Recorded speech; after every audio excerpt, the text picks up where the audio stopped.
Hello, my beautiful friends. I'm your host, Leah Rowling. And I'm Carrie Kenzie. Welcome to Shift Happens. Discover the leader within. This podcast is designed to disrupt the way you live, lead, and love. At Shift, we challenge traditional narratives and believe that inner wisdom is the key to every decision. Are you ready to explore a new paradigm of both living and leading? We'll dive deep into our innate strengths as women: compassion, curiosity, intuition, grace, vulnerability, and love. The shift, it's about to get real. Rediscover the power within and transform your life. Stay tuned. It all starts now. Hello, beautiful friends. Welcome to Shift Happens with your hosts, Carrie Kenzie and Leah Rowling. Today, we are going to challenge the old paradigms, and we're going to invite leaders to embrace this one transformational truth of modern culture. And that is every human being is born worthy. Now, before you shrug this off, thinking that you've heard this before, or thinking that this is the new craze, or thinking that this doesn't apply to you, I want you to think again, because this applies to every single human on the planet. This recognition of worth is not a casual and friendly suggestion that Carrie and I are bringing forward for you today. It's a birthright, yours and theirs. And yet, how often do we as leaders forget this? How often do we as individuals forget this for ourselves? So today, we're uncovering this core of modern culture, this power to see and honor the innate value in others, and the ability to empower others always begins with believing in yourself. Not your title, not your accolades, but you.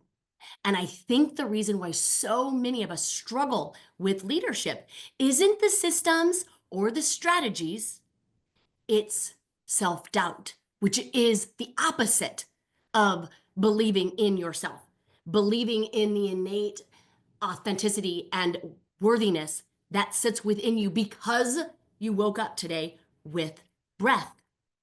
So I want, just for a second, you to imagine a world where leaders recognize that their greatest power lies not in authority, but in authenticity.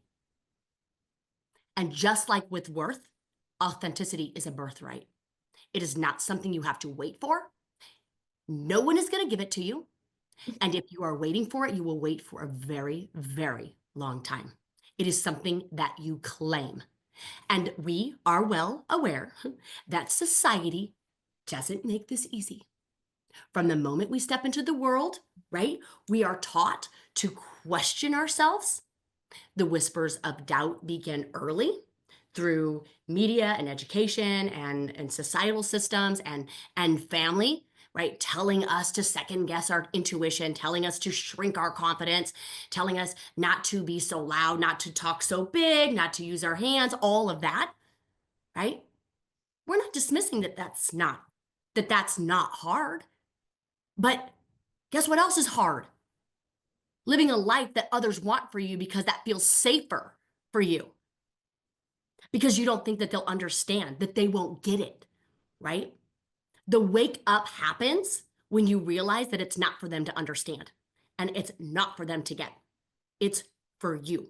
And I believe that this erosion of self-belief becomes a systemic problem when leaders who start their visions and their missions and their dreams begin to falter, not because their ideas lack power, my beautiful friends, but because they start to question their own. And they start looking for permission to have it. So that is the conversation that we're bringing forward with you today. We're a little fired up. We're a little passionate about it. I'm just going to say it. That is where the conversation starts, and this is where we are. So, I Carrie. love when sassy Leah shows up. You know I do. Like, oh, there she is. And I love the authenticity piece you dropped in. You know Yeah. I love that. Mm-hmm. And first, what I would say to that is if we could break down what authenticity truly is, I would be appreciative. I think the world would be appreciative, and it would make it a heck of a lot easier to understand the birthright of that authenticity Mm-hmm. and release this idea that it's a privilege. So when we look at authenticity, what I like to say is that authenticity is what lies underneath and at the core of who you are.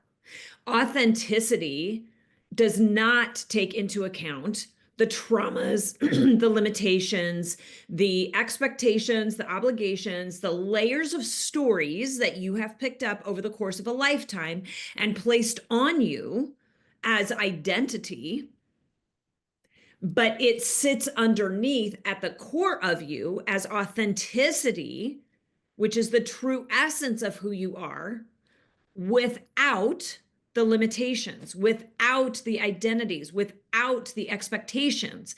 That authenticity is what you came into this world with, period. When you look at a baby, that is authenticity. That child is truth in their own experience of who they are. They simply don't have the mechanism to be able to express that truth outside of what, people? Just being. Just being. Mm-hmm.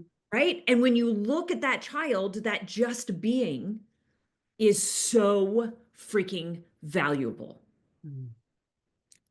Just sitting in a car seat, sleeping, valuable, right? But Yeah. what we do is we take everybody else's crap. Sorry, gonna say, we take everybody else's crap, we layer it on ourselves, feeling as though, because at some point in that childhood, we misinterpreted somebody else's limitation as our own.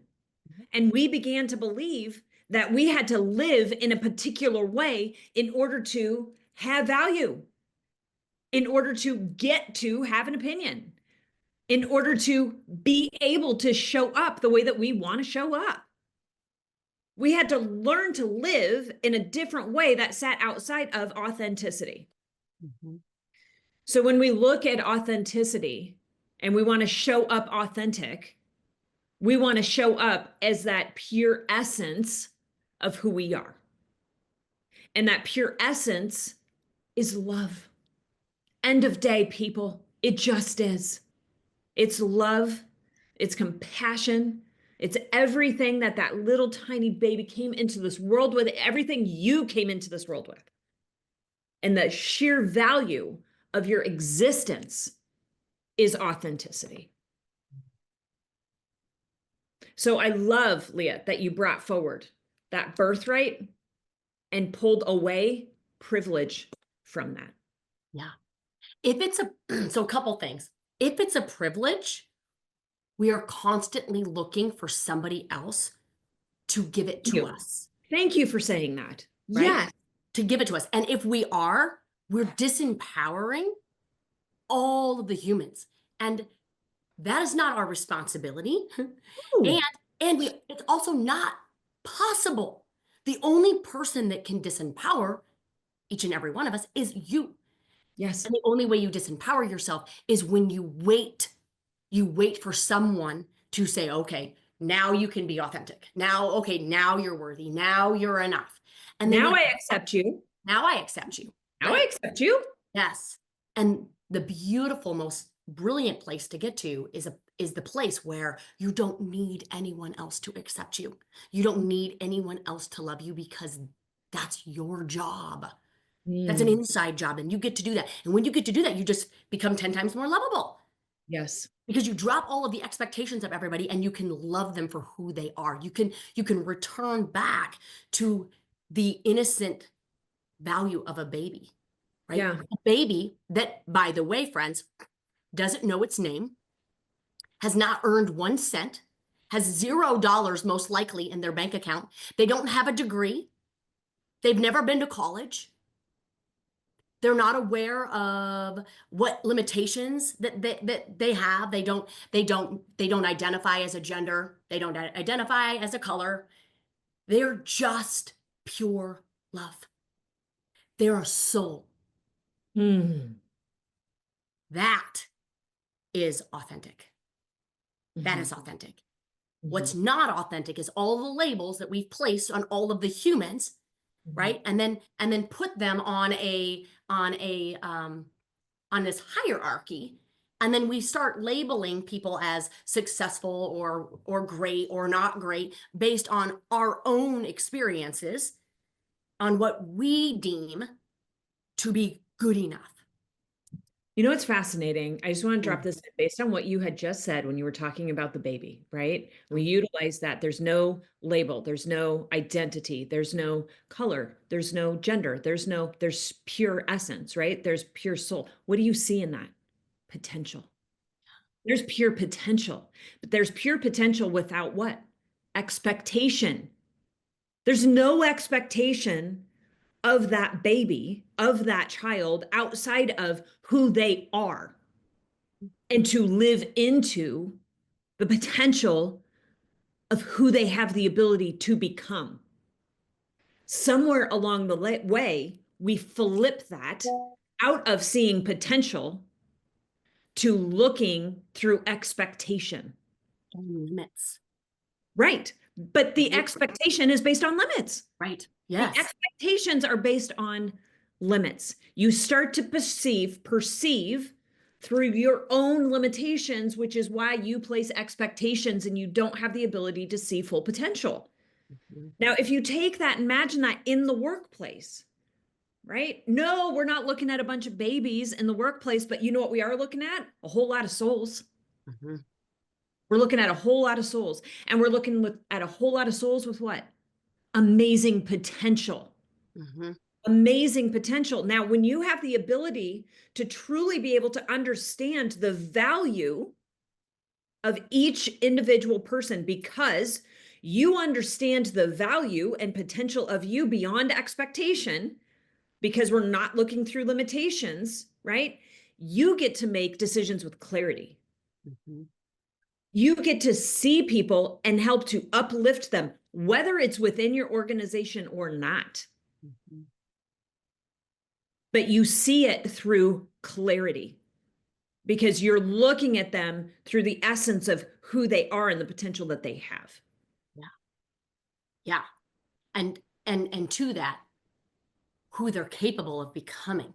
Exactly. Not based on, and it was interesting, and it's so funny how, like, our conversations come full circle, because I was researching privilege this morning, Oh, good. because I was just like, this is interesting. I wonder what it is, what it says, because I thought I knew. And it said that there were three types of privilege. You're gonna love this. Three types. You Okay, ready, friends? I'm The ready. first type is based on ability. And at Shift, we disrupt that because we don't care what you're able to do. I'm way more interested in what you're capable to do, Thank you. capable of, right? That means we have to see people as a soul, right? And with the amount of potential that you would see them as if they were just a baby, right? The innocence of it. The second one is class. And the way they defined class was future opportunity. Oh, Okay. Well, giddy oh, up. Well, then giddy up. Then is there, like, is that even that is that can that even be a thing? Right? Because future opportunity is our also birthright. We get to determine what is available to us, the possibility of our future.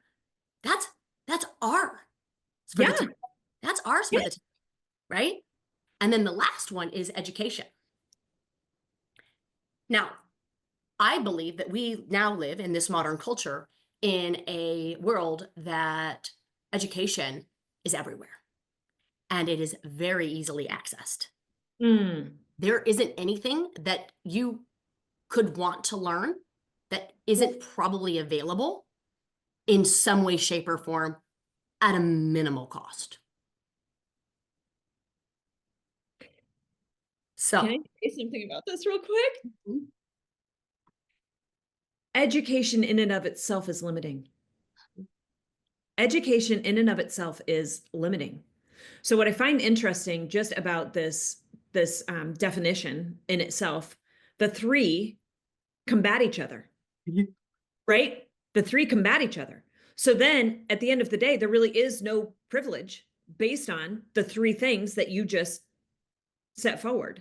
But when we look at that education piece, that education is limiting.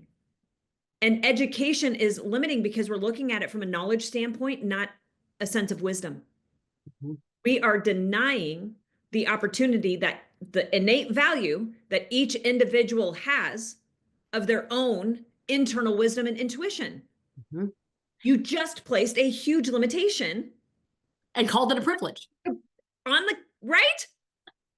I was like, and again, it's like the words, like we are friends. Wait for it. We are creating a dictionary, but it is like in the words matter. They're the language that we speak. They have to matter. They have to mean something. And whether or not you redefine them or not, you have to know how other people are defining them when asked a question around it. So one, that was very interesting. But I also think the education system has led us to believe that somebody else has the answer, which is what you were saying, right? Which means, right, there's an authority figure that knows the answer, and guess who doesn't? You. How is that privilege? It's not. Except for in the way that people define privilege as an expectation of something that I need to receive from you. I need to be accepted and embraced by you in order to have the privilege of being authentic. In order to have the privilege of understanding my own value. Yes. How jacked up is that? Girl, we don't have enough time to talk about how jacked up that is. But honestly, if we were just, and we get that this is our podcast and we get that this might piss a lot of people off. Okay, is what I say to that. Okay, is what I say to that, because you know what? Then let's do the work. Shift the thought that's creating that emotion for you. Yes. Yes. Because the only reason that there's judgment there, that judgment isn't in authenticity. Here's a good way to know whether or not it's authentic or not.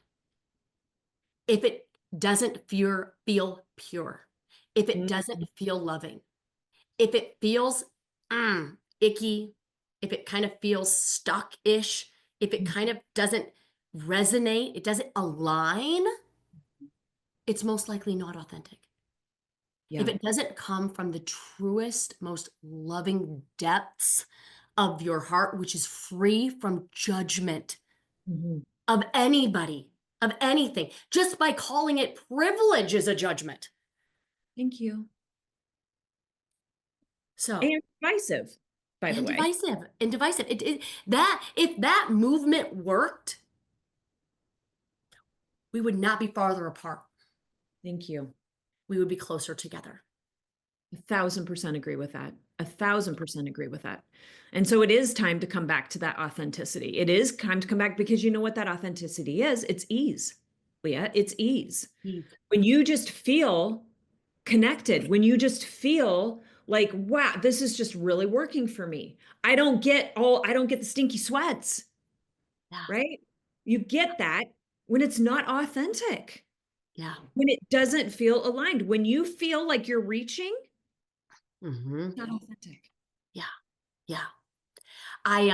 When I was researching this whole privilege thing, there was a quote. Can I read it? So it's have never heard of it before. Might. It's by Leland Valdenwall. Okay. This is what he said. the degree to which a person can grow to expand into their authenticity is directly proportional to the amount of, wait for it, truth they can accept about themselves without running away. Ooh. And mic drop.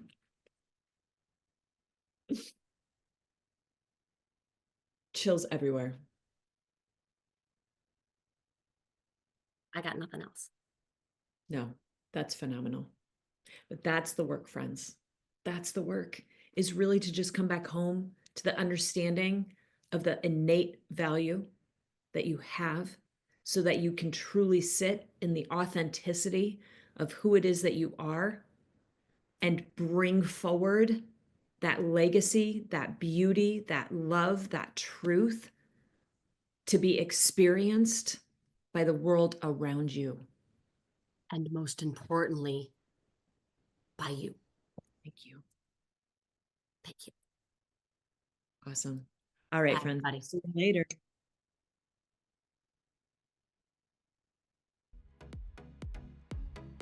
You have been listening to Shift Happens. Discover the Leader Within with Leah Rowling and Carrie Kenzie, where we help you reconnect with your inner leader.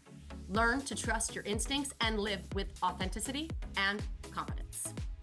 Tune in every Friday at 11 a.m. Central Time to Shift Happens on Transformation Talk Radio for more insights, inspiration, and actionable strategies to live and lead, not only in purpose, but on purpose. It is time to embrace a life and leadership style that is true to you. For more information, visit shift.life.